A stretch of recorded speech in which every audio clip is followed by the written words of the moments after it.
Man is coffee latte. Ayan. Sama si Jen at yung hipag na gumagawa yan. At marami kami napoproduce na candle. Ayan. So, coffee latte yan. Okay, mamaya magkita yung finished product.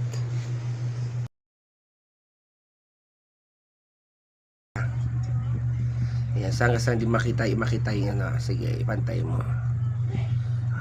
Taas pa ng konti. Okay. Okay, then the other one. Ayan.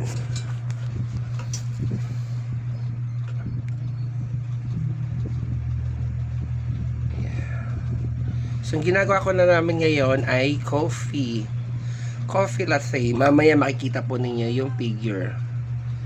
Okay. Dito. Diyan mo ilagay yung ano, yung sobra. Ito na yung ating coffee with cream. Ayan. So, tapos na yung ating ginawang coffee with cream. Ayan. Scented na po yan, ha?